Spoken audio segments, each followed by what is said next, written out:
The bells of Gloucester Cathedral had been ringing since dawn, and by mid-morning the sound had worn its way into Frederick Sinclair's bones like a second pulse he could not stop. He stood upon the broad steps beneath the great west front, where the stone saints leaned from their weathered niches, and watched the crowd assemble for the charity assize with the flat, practised weariness of a man who had stood in too many such places, for too many such reasons, and expected nothing of any of them. A raw wind came up off the Severn under a sky the colour of unwashed wool, and he drew his coat closer and told himself, not for the first time that morning, that he had asked for none of this. He was Duke of Alderwick, and the title sat upon him like a coat cut for a larger man. He was 34, and somewhere in the last decade he had learned that wealth without purpose was only a comfortable kind of confinement, a cell with good wine in it.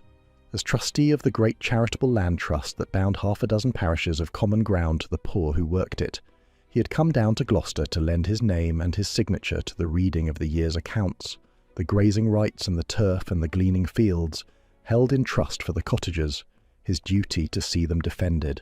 It was, he thought sourly, the one duty he possessed that meant anything at all, and even it came down, in the end, to standing on cold steps while lawyers read aloud. Around him the townsfolk pressed close, drovers and wool staplers and their wives, apprentices with ink still on their fingers, a knot of clergy in their sober black, and the usual scattering of the very poor who came to any gathering where charity was spoken of aloud, in the hope that some of it might fall as far as them. Frederick let his gaze travel over them without much interest. He had long ago learned the trick of being looked at without looking back.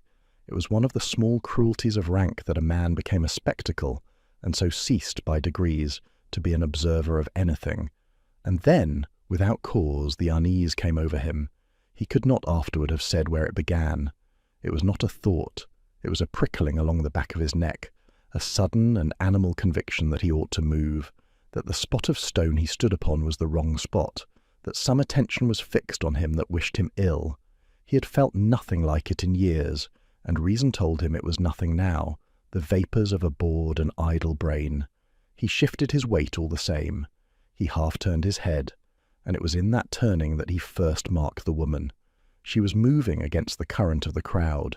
That was what caught him, before he had taken in anything of her face or her dress, the plain wrongness of a body pressing forward, while all the rest held still. She was small and quick, wrapped in a shawl the grey-brown of a sparrow's wing, and she carried a basket of mending upon her arm, the sort of basket 100 women in that square might have carried. Her boots were split at the toe, her hood was drawn against the wind, and she was looking not at the cathedral doors, nor at the dignitaries, nor at the beadle clearing his throat to read, but at a single point in the crowd some 10 yards to Frederick's left, and her eyes, when for the briefest instant they crossed his, were wide with something that was not curiosity and was not wonder, but was, unmistakably, fear. He had no time to wonder at it. She closed the last of the distance between them in 3 strides, and instead of stopping short, as a subject ought before a duke, she flung out both her hands and struck him full in the chest, driving him sideways and down against the cold stone of the balustrade. The basket spilled, white linen scattered bright across the wet steps, and in the same half-second, so hard upon her blow that the 2 sounds seemed one sound, there came a crack like a green branch snapping, and the air beside his ear tore itself apart, and a chip of carved stone leapt from the saint's niche behind, where his head had been, and stung his cheek as it flew. For one long moment the world held perfectly still. He was aware of the woman's weight against him, of the smell of lye soap and wet wool, of her breath coming fast and shallow at his shoulder. Then the crowd understood what it had heard, and the stillness broke apart into screaming. People surged in every direction at once. A woman fainted. A man bellowed for the constables.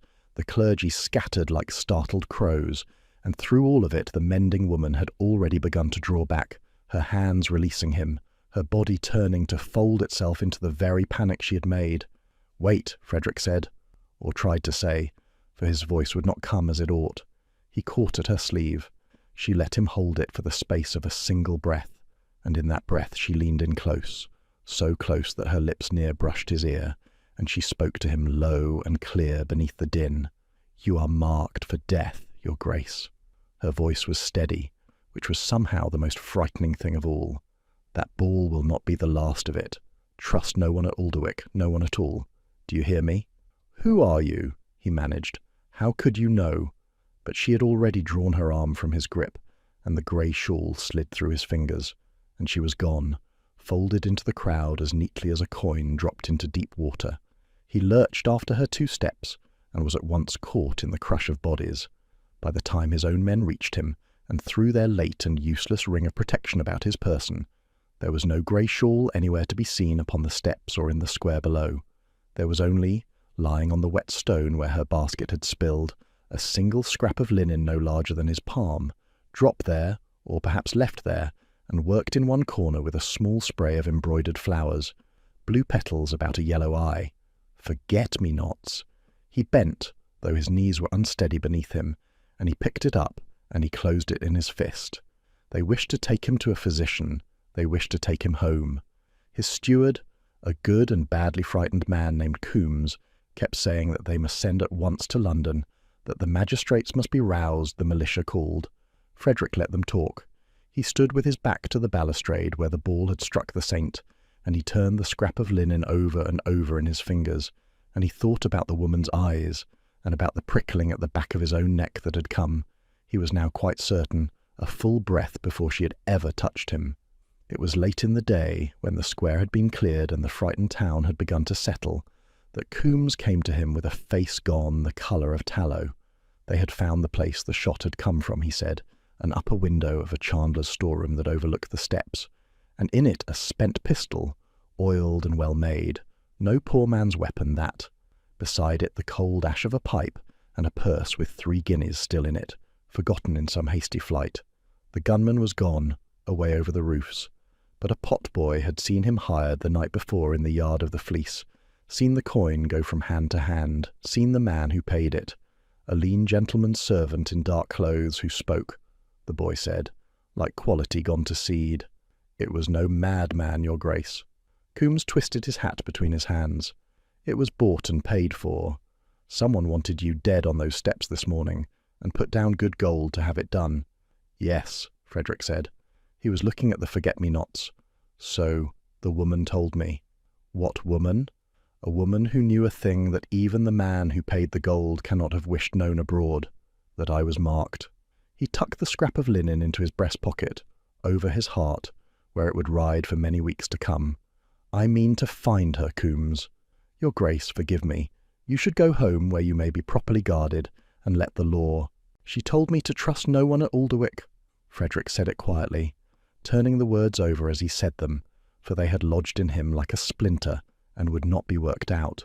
"Trust no one. And do you know, of all the things a woman might say to a stranger whose life she has just saved, that is the one that keeps me from my own front door tonight." He looked out over the darkening square, and for the first time in longer than he could remember, the dull grey weight of his boredom lifted, and something sharp and living moved beneath it. "I have been asleep a very long while," he said, more to himself than to the man beside him. "I believe I have just now been woken." Whether he had been right to obey a stranger's shove and heed a stranger's warning, whether any sensible man would have done the same, or would rather have called it madness and gone home to his guards, he did not then trouble to ask. That question would come. It would be asked of him, and by him, many times in the weeks ahead. But standing on the cathedral steps with a dead saint at his back, and a scrap of embroidered linen warm against his heart, he knew only that he could not have done otherwise, and that he did not wish to. The Cotswold wool towns lay strung along their green valleys like beads upon a thread, and Frederick moved among them through the following weeks with a patience he had not known himself to possess. He put it about that he was surveying the Trust's holdings against the coming year, which was true enough that no man questioned it, and he arranged the journey through the ordinary machinery of his household, and if he told his chaplain and his steward the roads he meant to ride so that fresh horses might be sent ahead, that was only sense, and he thought nothing of it at the time. He would think a very great deal of it later. He rode from Northleach to Chipping-Campden to Stowe with his eyes open as they had not been open in years. He watched the markets. He watched, without admitting to himself that he watched, the women who worked them. And everywhere he went he carried the scrap of embroidered linen, and he looked, telling himself all the while that he did not look, for a spray of blue flowers about a yellow eye. He found her at Cirencester, on a market day, with the square loud with penned sheep and the whole town smelling of lanolin and roasting chestnuts. She sat at the edge of the great cloth hall behind a stall no grander than an upturned crate, mending linen for a farmer's wife, her needle going quick and small and her grey shawl about her shoulders. Maud Sparrow, though he did not yet know her name. He stood a long while at a distance among the crowd and simply watched her, and what he saw taught him more in an hour than any conversation could have done, for she was not only mending. He saw it once, and having seen it, could not stop seeing it.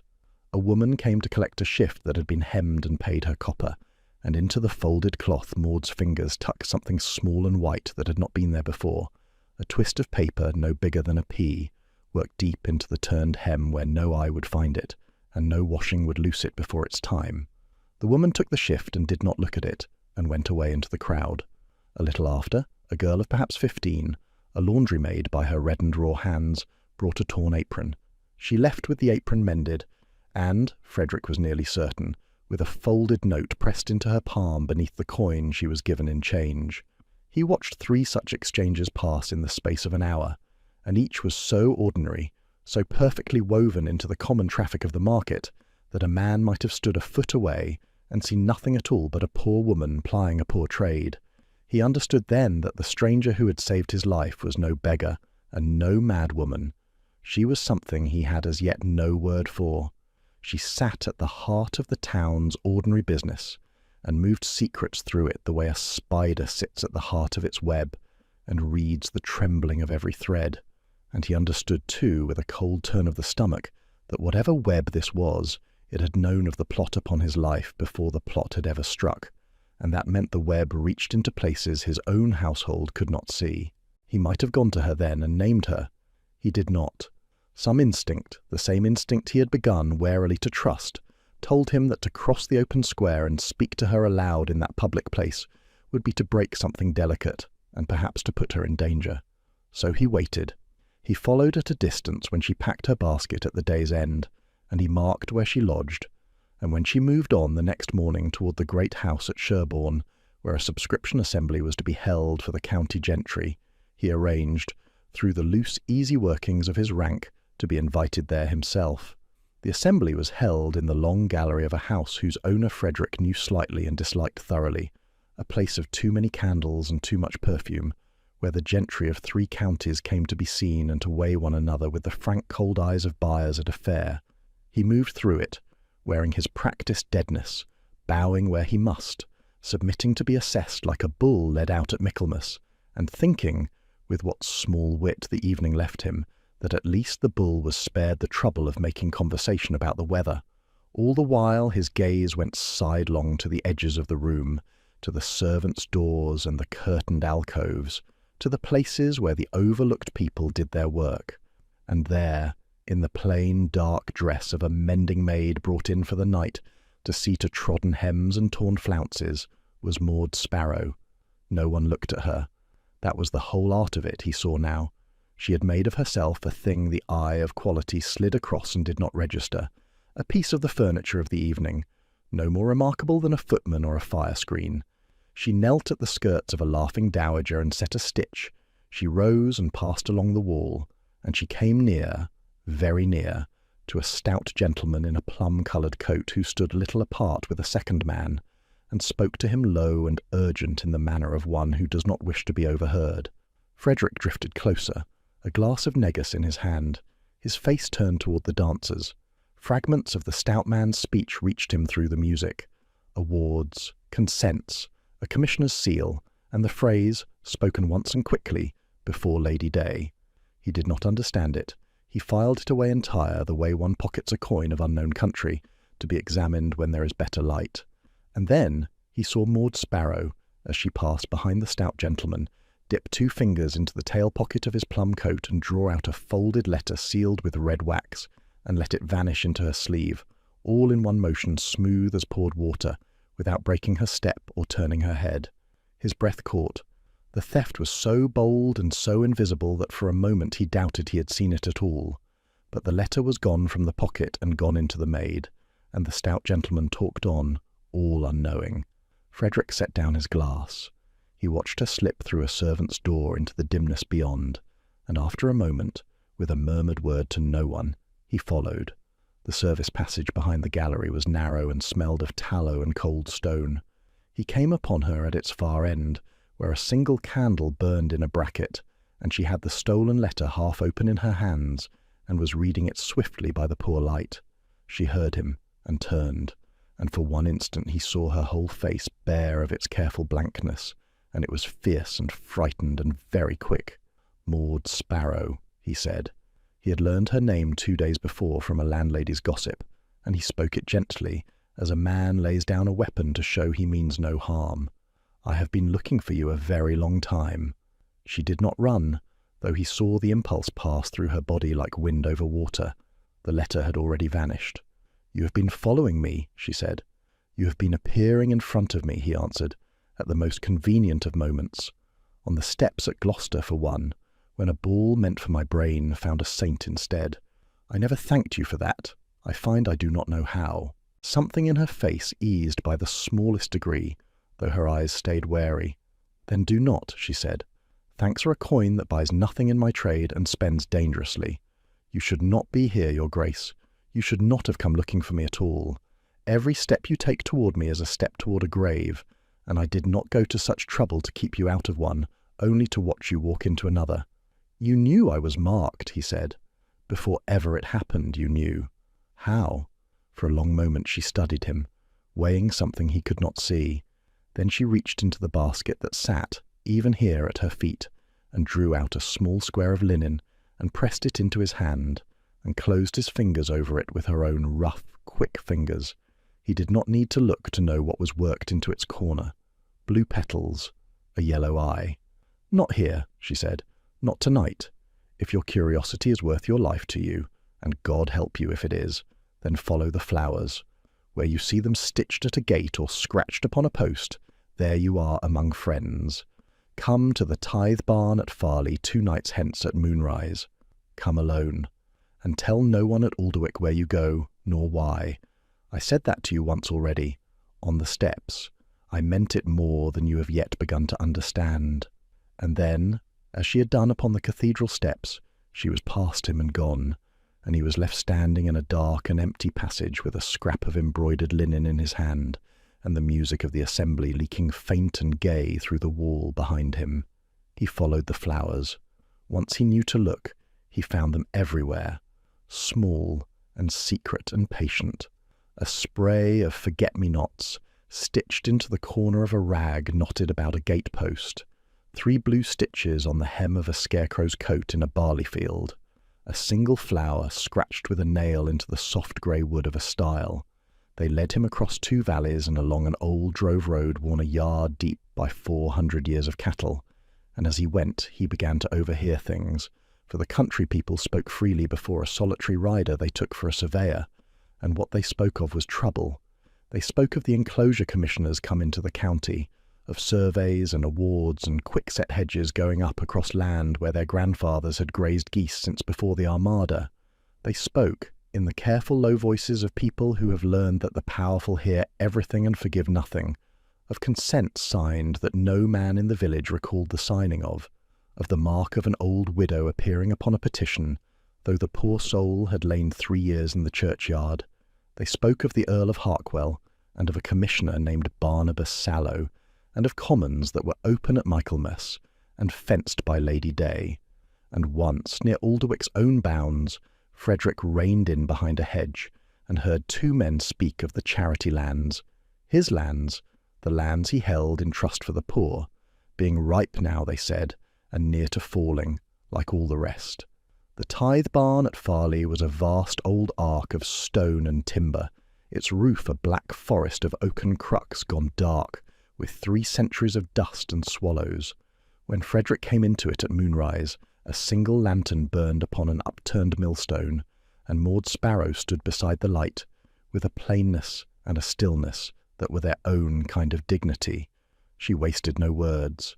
She told him what he had come to hear, and she told it plainly, and as she spoke, The whole shape of the thing rose up before him, as a building rises suddenly out of the dark when the lightning shows it whole. There was a sisterhood, she said.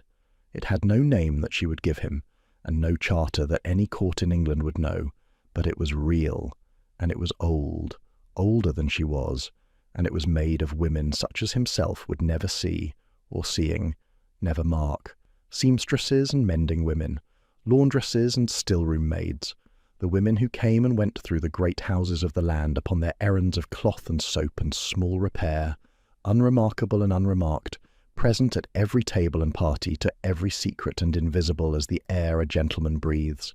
They were the eyes and the ears of the poor within the houses of the rich. They carried word, they gathered proof, and for 2 years now they had been gathering it patiently against a single great and patient crime. The Earl of Harkwell means to have the commons, she said, not by law, for the law, whatever else may be said of it, will not let even an earl simply seize what is held in trust for the poor. So he means to have it by fraud dressed up in the clothes of law. He has bought the Commissioner Sallow, who holds the power to hear the villagers' consents to enclosure and to make his award upon them. And between the two of them, they are forging those consents. Where a village will not agree to give up its common, they manufacture its agreement. They forge the marks of men who cannot write, and the hands of men who can. They enter the names of the dead, the absent, the deceived. And when the award is made and sealed, and a year has passed with no man rich enough or bold enough to challenge it, then it becomes as good in law as any honest title in the kingdom, and the common is gone for ever, and the folk who live by it are turned off to the workhouse or the mills or the road. Harkwell will have his 1,000 acres, Sallow will have his gold, and it will all of it be perfectly legal, because the one thing that might unmake it, the proof that the consents are forged, will have been buried too deep for any poor cottager ever to reach. But you have reached it, Frederick said slowly. We have been reaching it 2 years, thread by thread. A copied page here, a witnessed lie there, a letter drawn from a plum coat at Sherborne. That was Sallow's own hand you watched me lift, your grace, and it names 3 villages not yet fallen. She looked at him, level across the lantern light. We have a ledger now, a book in which every forged award, every bribe, every false consent is set down against its proof, and it wants only a little more, and a safe road to the right hands in London, to hang the Earl of Harkwell and his commissioner both, and to freeze every fraudulent award before it can fall due. And you, she said, are one of those awards. Or you were to be. The charity commons of Alderwick are the richest prize of all the lands they mean to take, and you, their trustee, are the one man living with standing to challenge that award in your own name and your own person. Dead, you could not challenge it, so they chose that you should be dead. That is why I stood in the crowd at Gloucester. I had word of the assassin 3 days before he came. Frederick was quiet a moment. The lantern hissed. Somewhere out in the dark a fox barked once and fell still. You were not sent to save me, he said. It was not quite a question. Something in the manner of her telling had made him sure of it. Your sisterhood did not order it. You broke your own rule. For the first time her composure wavered. No, she admitted. I was sent only to watch, to bring word, and above all not to be seen. A duke saved upon the cathedral steps by a mending woman is precisely the sort of thing that is remembered and inquired into, and that brings men with hard questions to our doors. Deborah, who leads us, would have said, and did say, after and to my face, that I risked the whole work of 2 years to save one man who was, forgive me, nothing to us but a name written in a ledger, and she would have been right to say it. Then why, Frederick asked, knowing the cost, knowing she would be right, why did you do it? Maud was silent a moment, and when she spoke her voice had lost its steadiness at last. Because I stood in that crowd, and I watched the pistol come up level with your head, and I found that I could not weigh your one life against our whole cause, and let you die by the sum of it. My father was a cottager once, on a fen common far from here, a decent man with 3 cows and a right to the turf. An enclosure took his common, a lawful one that time, or lawful enough, and gave him in its place a scrap of poor ground he could not fence and could not farm, and within 2 years he was ruined by it, and within 3 he was dead of the ruin, and my mother soon after him. I was 13. I have spent my life since standing between other men and the graves that were dug for my father, and I could not, that morning, stand and watch one more grave filled while it was in my 2 hands to stop it. Perhaps that was weakness. Perhaps it was only pride wearing conscience's coat. I have asked myself since, and I do not know. I know only that I would rather answer for saving you than live having watched you fall. The lantern burned between them. Frederick found that his own voice, when it came, was not quite level either. "You saved a man who did not know he was worth the saving," he said. "I have been a useless thing a long time, Maud Sparrow, a rich, bored, sleeping thing, going through the motions of a life. You have put a purpose in my hands that I would not now give up to save my own skin. Whatever your Deborah says, I say you chose rightly, and I say that a trustee who will not defend his trust with his life was never a true trustee at all. Tell me how I may help you. Tell me, and it is done." He never learned exactly what she saw in his face by that poor light, but whatever it was, it decided her. She held out her hand across the millstone, a rough hand with a needle's callus worn hard upon the finger, and he took it, and they shook once gravely, as equals and as allies, and neither of them let go quite so quickly as the bargain strictly required. And then, out in the dark beyond the great barn doors, a horse blew, and a bridle jingled, and a man's low voice said, "There, the light." Maud moved before Frederick had understood the sound. She had the lantern shuttered in a single breath, and her hand hard upon his arm, dragging him back from the door into the standing black. "Riders," she breathed. 6, 7. They carry no lantern of their own, which honest men on an honest road would carry. Someone has told them where you would be tonight, your grace. Someone who knew your road. She thrust him toward the deeper dark at the barn's far end, where a low cattle door stood open to the fold yard. "Go, that door, and the sunk lane beyond it, and keep the hedge between you and the moon. Do not run in the open. Do not look back for me. Come with me. They are hunting one man on a fine horse, not a woman on her 2 feet. Apart we are 2 shadows they cannot both catch. Together we are the very thing they came for. Go." And when he did not, she put both her hands against his chest, exactly as she had done upon the cathedral steps, and shoved him hard into the dark. "Go, Frederick. I did not save your life once already to lose it now for the want of your obedience." He went. He hated it, and he went, because she was right, and there was no time to be anything but right. He heard the barn doors crash inward behind him, and a lantern flare and men shouting, and he heard, once, a woman's light, quick step going the other way across the cobbles, drawing the noise after it like a lure drawn across water.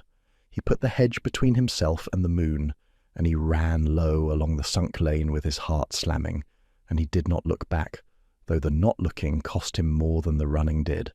Behind him the shouting spread and split and dwindled. He came at last to where he had left his horse tethered in a spinney, and he rode, and no man followed. And it was only when he was miles off, breathing hard under a hedge in a strange field with the dawn a grey stain in the east, that he let himself understand that he did not know whether Maud Sparrow was taken, or dead, or free, and that there was not one thing in the world he could do about it but wait. He waited 3 days in a fever of helplessness at a mean inn in a town where no man knew his face, having sent his own household away northward on a false trail, for the warning at last had teeth in it now, and he trusted no one who had known his road. On the 3rd night a chambermaid he had never seen brought up his supper, and beneath the covered dish, folded small, was a scrap of linen worked with blue flowers, and on the paper wrapped within it a single line in a late-taught hand. "Alive. Tomorrow. The house by the water gate, at dusk. Come by the alley, not the street."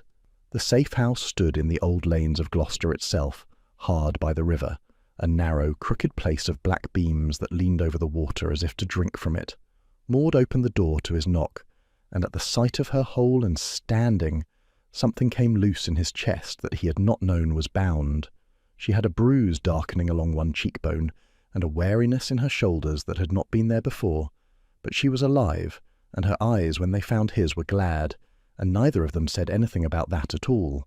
Within, by a shielded fire, sat a tall woman of perhaps 50 in the plain grey of a laundress, with the calm, flat gaze of one who has buried a husband and children and outlived her own capacity for fear. This was Deborah Sturt. She did not rise. She looked Frederick up and down once, unhurried, as a farmer looks over a beast he has not decided to buy, and then she gestured him to the stool across from her, and upon the table between them she laid a book wrapped in oilcloth. "Sit, Your Grace," she said. "My girl tells me you are with us. She has been wrong about a man before, though not often, and never yet about one whose life she had spent herself to save.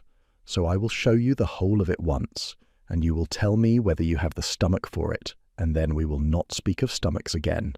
She unwrapped the oilcloth and opened the ledger, and by the low fire she took him through it page by page, in a precise, unhurried voice that never once rose and never once faltered. And it was worse, laid out whole, than anything Maud had told him in the barn. It was not a scheme. It was an industry.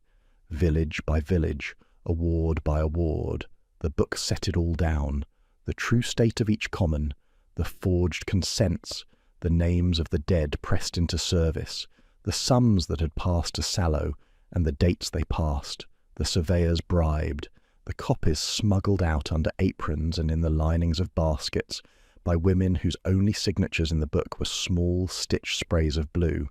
3 villages had already fallen and were lost past saving.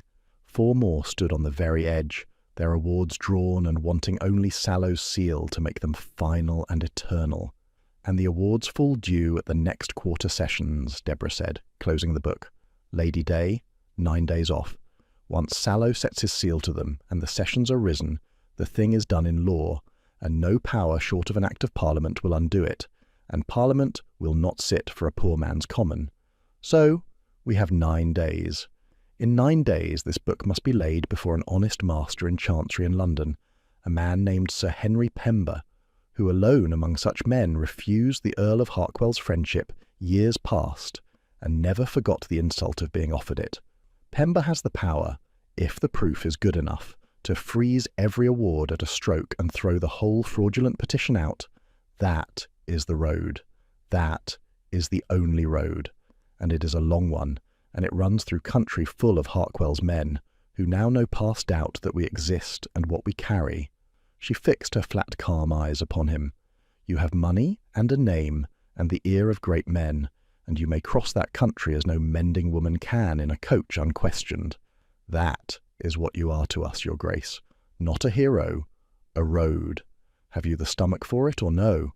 "I have," said Frederick. "Then we leave at first light," said Deborah, and she wrapped the book again in its oilcloth.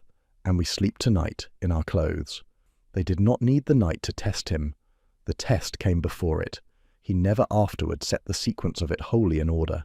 He knew that the fire had been burning low, and that Maud had risen to draw the shutter closer over the river window, and that in the drawing of it she had gone suddenly, wholly still.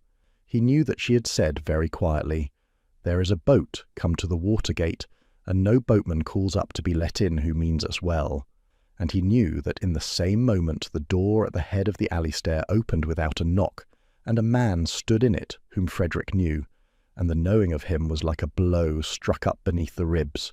It was the Reverend Simeon Oldbury, his own private chaplain, the mild grey man who had read prayers each morning in the chapel at Alderwick these 6 years, who had christened Coombes's grandchild and dined at Frederick's own table not a fortnight before the shot on the steps. He stood now in the low doorway in his black coat, with 2 rough men crowding the dark behind him, and in his soft white hand he held a pistol, and his mild face wore an expression of such tired apology that it was somehow worse than any snarl could have been. "Your Grace," Oldbury said, "I did so hope you would go home and be sensible. His lordship hoped it too. You have been a very great deal of trouble to a very great many people." His eyes moved past Frederick to the table, to the oilcloth bundle in Deborah's steady hands, and they kindled. "And that, I think, is the trouble itself. Set it down, madam. Step away from it." The pieces fell into their places in Frederick's mind all at once, and each one cut. The road to the barn, told to his household so that horses might be sent ahead. The chaplain who arranged such things. The warning, 6 weeks old and never once believed as it deserved. Trust no one at Alderwick. Not the grooms, not the steward. The chaplain. the one man of his household who dined at his table and prayed at his side, and had been, the whole while, a modestly paid pair of eyes reporting his every movement to the Earl of Harkwell. And how they had come to this house, Frederick understood in the same cold instant, needed no asking either.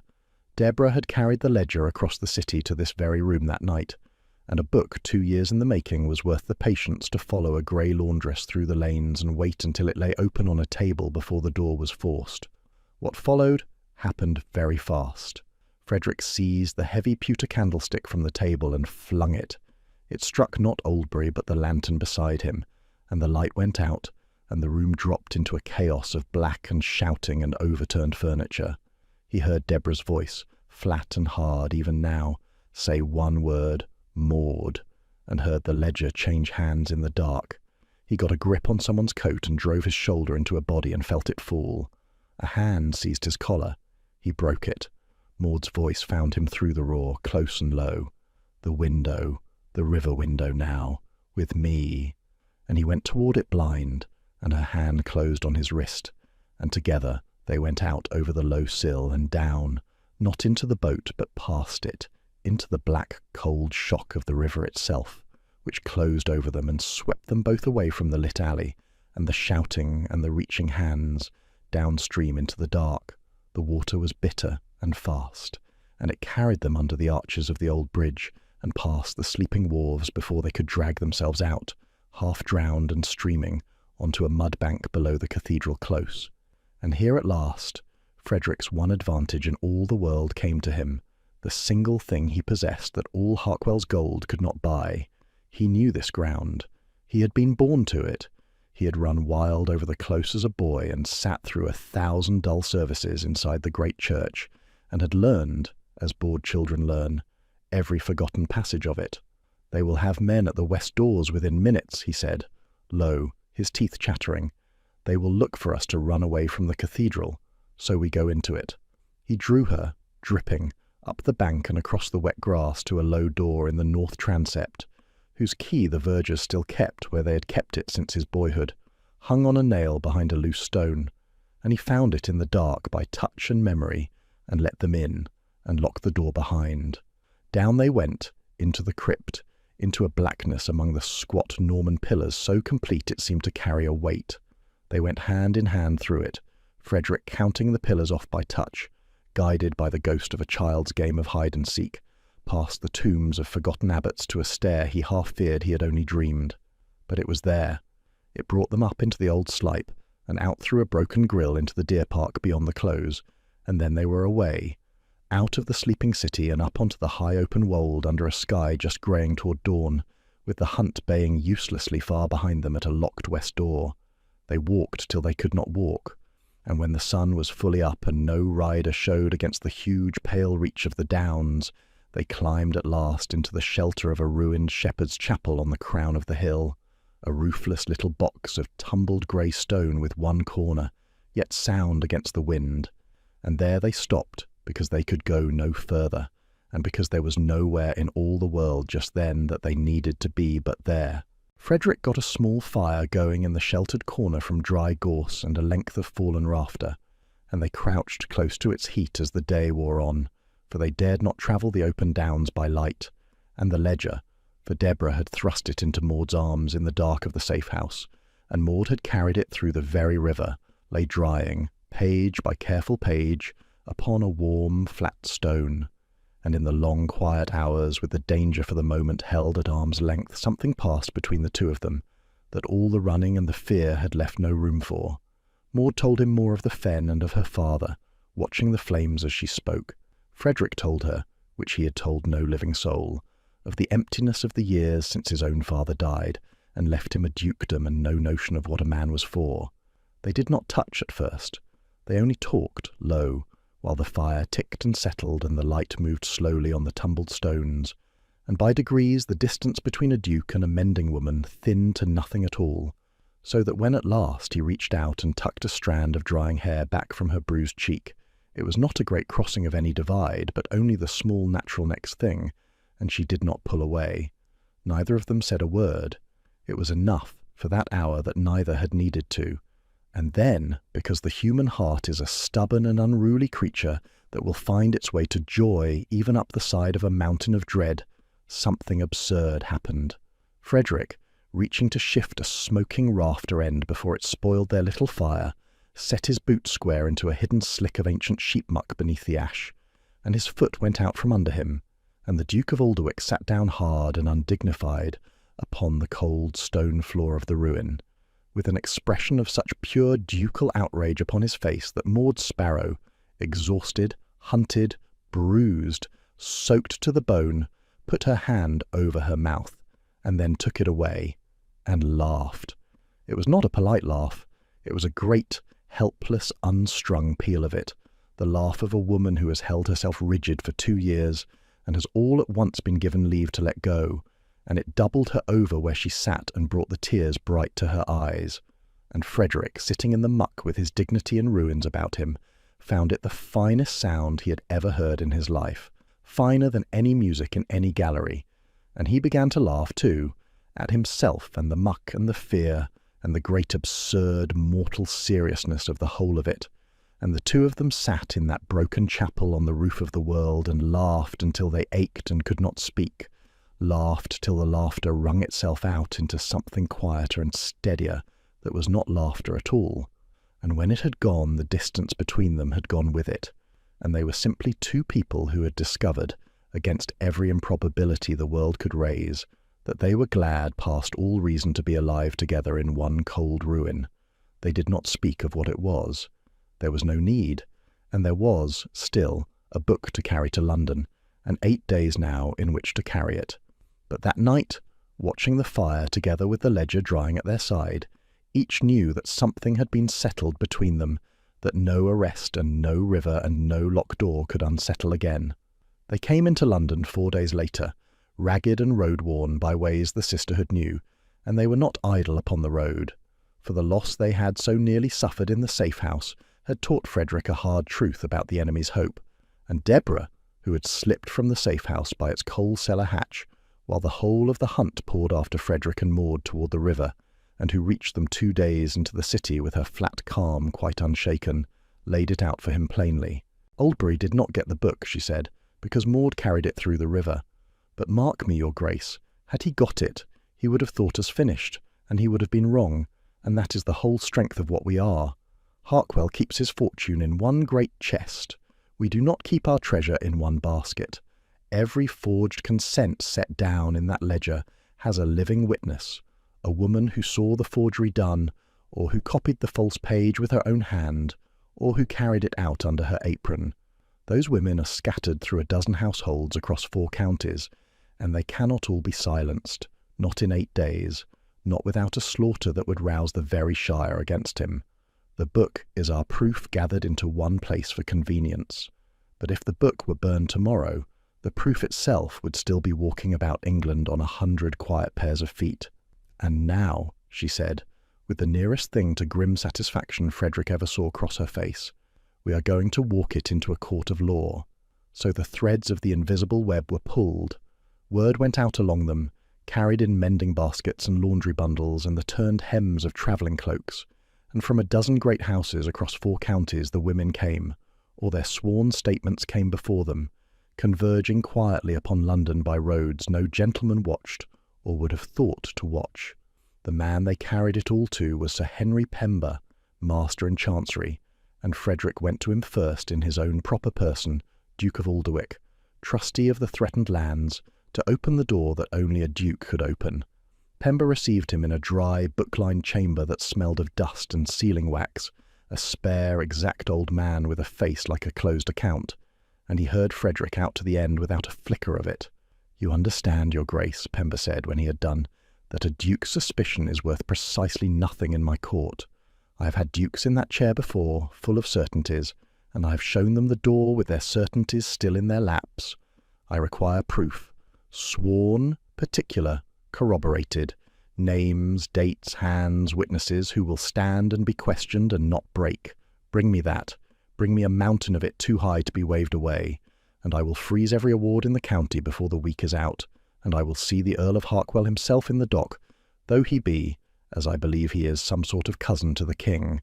Bring me instead a great man's word and his indignation, and I will wish you a very good day."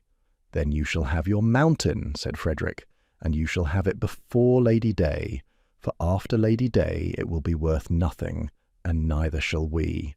He had never in his life commanded anything like what he watched unfold across the 2 days that followed. He had thought himself a man of resources. He had a fortune and a title and the ear of ministers, but he had never wielded, nor seen wielded, anything to match this silent army of the overlooked, moving through the vast, indifferent city as water moves through the cracks of a wall. Laundresses slipped in at kitchen doors and out again with sworn depositions folded in their bundles. Seamstresses went up the back stairs of chambers and inns of court-carrying, each one a single thread of the truth. No footman marked them, no gentleman glanced twice, and one by one through the long hours they came before Sir Henry Pember and swore what they had seen. Maud marshalled them, she and Deborah, moving the women through the city in a ferocious, quiet coordination that Frederick could only watch with something near to awe while he pressed the legal case at Pember's side. And the statements, when they came, locked one against the next, like the dressed stones of an arch, each one bearing up the weight of the last. A still-room maid out of Harkwell's own house swore she had watched the Commissioner Sallow copy a dead widow's mark by candlelight at the Earl's own writing-table. A laundress swore she had drawn a half-burned draft of forged consents from a grate in the Earl's study, and carried the charred thing out beneath a load of soiled linen, and she produced it, brown and brittle, and laid it upon the master's desk. And a plain old carter, no member of any sisterhood but a common honest man whom Maud had found and brought up to London herself, swore in a broad, flat, unhurried voice that he had driven the Commissioner Sallow to a certain village on a certain night. The man had later sworn on oath to have spent 30 miles distant, and he swore it so plainly, and had so obviously nothing in the world to gain by the swearing, that no jury in England could ever have disbelieved him. And upon the desk beside all the rest, Maud laid the sealed letter she had lifted from Sallow's own plum coat at Sherborne, unbroken still, in the Commissioner's unmistakable hand, naming 3 villages not yet fallen and the price agreed for the falling of them, and Sir Henry Pember set it against the forged awards and found the same hand in both. Sir Henry Pember wrote, and questioned, and wrote again, and as the second day wore down toward dark his dry, closed face grew grimmer and grimmer over his spectacles, and at the last he set down his pen and looked from Frederick to Maud and back, and said, "I have enough. God forgive the country that let it come to this. I have more than enough." He moved that same night, for he was not a man to sit upon a thing once he had seen it whole. Orders went out under his seal into the dark. The enclosure awards for the whole of the county, every one of them tainted now by the sworn and corroborated word of the women who had watched the fraud committed, were frozen where they stood, suspended, forbidden to be sealed or perfected, pending the King's own inquiry, and the great fraudulent petition that would have swallowed the Alderwick Charity Commons was thrown out entire, root and branch and seal. It was the eve of Lady Day. They had won the race by a single turn of the glass, and in the grey hours before that dawn, while the Earl of Harkwell slept in his town-house in the certain belief that he was by morning to be master of half a shire's grazing, the King's messengers came knocking at his door. They came also to the lodgings of the Commissioner Barnabas Sallow, and to the mean inn where the Reverend Simeon Oldbury lay hidden with his patron's ruin closing about him, and no longer, as it turned out, the least use to any man alive, and to the lean gentleman's servant who had counted out the assassin's gold in the yard of the Fleece. They were taken, all of them, Harkwell and Sallow and Oldbury and the hireling both, taken and charged and led away in the cold before light, and the great patient crime of 2 years came apart in a single night, like a rotten sail in a rising gale. Frederick found Maud upon the broad steps of the great grey building, when the arrests were done and the messengers gone, and there was, all at once, nothing left in the world that had to be done that very instant. A thin rain had begun to fall. The city lay hushed and colourless around them. She stood with her grey shawl drawn up, looking out over the wet, empty street, and she looked so worn and so strangely alone in her triumph that his heart turned clean over in his chest. He came and stood beside her, and for a while neither of them said anything at all. "It is over," he said at last. "This is over," she answered. "There will be others. There are always others. But she said it without bitterness, and when she turned to look up at him, there was an easing in her worn face of a burden very long carried. But this is over. Yes, the commons are safe. Yours, and a dozen villages besides. The poor will have their grazing when you and I are dust in the ground. She almost smiled. We did that, Your Grace. You and I, and a great many women whose names will never be set down in any book that the world will read. We did that. Frederick, he said. My name is Frederick. After all of this, I should be very glad to hear you use it. She looked at him a long moment through the falling rain. Frederick, she said, and it was the first time, and something in the way she said it told him it would not be the last. Frederick went home to Alderwick in the green of that spring, and Maud went back to her work, for the sisterhood did not disband merely because one earl had fallen, and he would not have wished it to, for it would not have been her if it had. And the year turned slowly over the two of them, the long light of summer, the falling of the leaf, and at the last the hard white grip of winter come down over England. But between the great house of Alderwick and the invisible women of the wool towns, there ran now a steady, quiet traffic of letters, carried, more often than not, in the turned hem of a mending woman's cloak. He wrote to her of the commons in their winter dress, of the frost silvering the gorse and the cottagers' cattle safe upon the saved land, and of the slow grinding business of the trials, which went, as an incorruptible master in Chancery had promised they would go, exactly and without mercy. The Earl of Harkwell was stripped of his stolen acres and a great deal besides, and his name became a byword. Sallow was broken and jailed.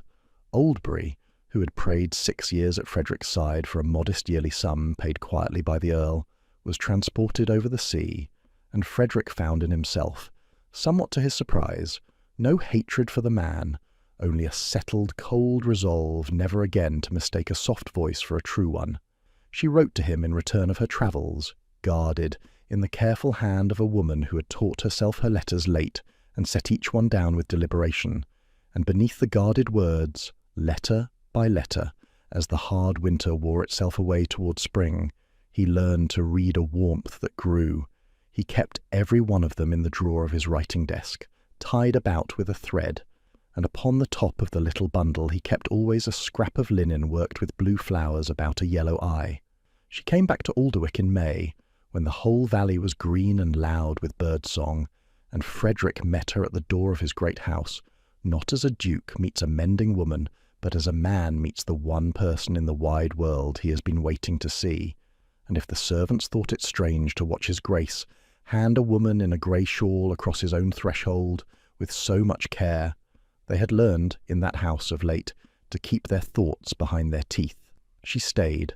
The days were long and gold and easy, and on a morning near the end of that month he took her walking out across the estate, past the ordered gardens and through a gate she did not know, and brought her out at the last upon the wide sweep of common land that had so nearly been stolen, the great open grazing that belonged to the poor of 6 parishes, and now, by law and for ever, always would. He had done a thing to it. Along the near margin of the common, in a broad ribbon running down toward the water, he had had the ground sown the autumn before, and now it had come up, and it stretched away before them in a haze of colour beneath the May sun, blue and silver-purple mingled together, a whole meadow of it, forget-me-nots past counting, blue petals about 10,000 yellow eyes, and lavender coming into its first grey-green fragrance among them, the two of them sown together across acre upon acre of saved and open ground. Maud stood at the edge of it, and did not speak for a long time. When she turned to him at last, her eyes were bright with tears. "You have planted the sign of us," she said, "across the whole common, where anyone at all may see it." "Where everyone may see it," Frederick answered, "and where no living soul will ever know what it means but you and I and the women who carried the letters. That seemed to me exactly right. A secret standing in the open, in plain and daily sight, and safe there precisely because no one thinks to look. It is, after all, how you first taught me the truth is best kept." He took her hand, the rough hand with the needle's callus, that he had first taken across a millstone by lantern-light in a barn full of shadows, and he found that the Duke in him had entirely deserted the field, and left only the man. and that the man was afraid now, as he had not been afraid before any assassin's pistol. "Maud, I have no gift for fine speeches, and you have never once in your life waited upon a great man's fine words, and I will not insult you with a heap of them now. I know only this. You woke me from a long grey sleep. I've been more alive since the morning you shoved me down upon the cathedral steps than I was in all the years before it, and I do not wish, ever again, to face a single day of this world without you standing somewhere in it. Marry me. Not the Duke. I know well enough you care nothing for the Duke. Marry the man and stay, and let me spend the rest of my life being worth the one you would not let the assassin take." She was quiet, and for the space of one long breath his heart stopped entirely in his chest. Then she reached up with her free hand and laid it against his cheek, exactly as he had once tucked the drying hair back from hers in a broken chapel on the roof of the world, and she said, "You great foolish man, do you truly think I carried letters to a house all winter that I meant in the end to leave?" And she was laughing again, that same helpless, unstrung, wholly free laugh, and crying at once with it.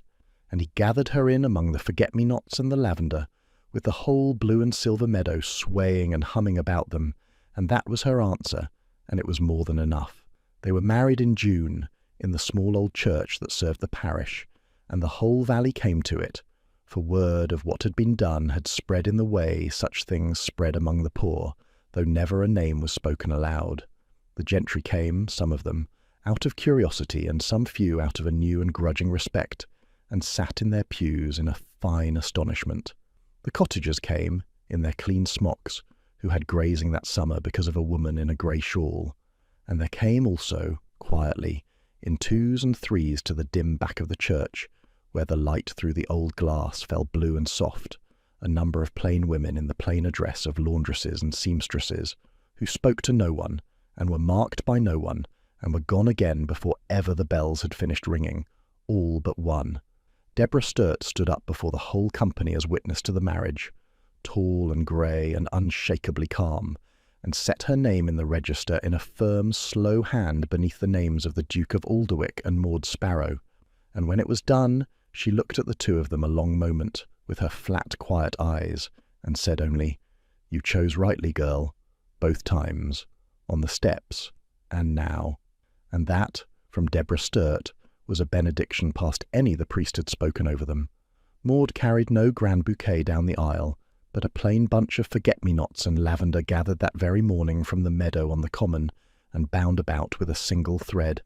And as she came out at the last into the broad June sunlight upon her husband's arm, Duchess of Alderwick now, who had been an invisible woman, and would never be wholly visible even so, for the best of her work would always be done in the places where no eye troubles to follow, she stopped upon the church step, the very kind of step where the whole of it had begun, in a pistol's crack and a stranger's shove and a warning, breathed into a marked man's ear. She looked up at Frederick, and she laughed once more, low, for the pure unlooked-for joy of being alive, and she pressed into his open hand, as she had pressed so many times before, a single small blue flower. He closed his fingers over it, and held it fast, and held her, and did not let go of either one again,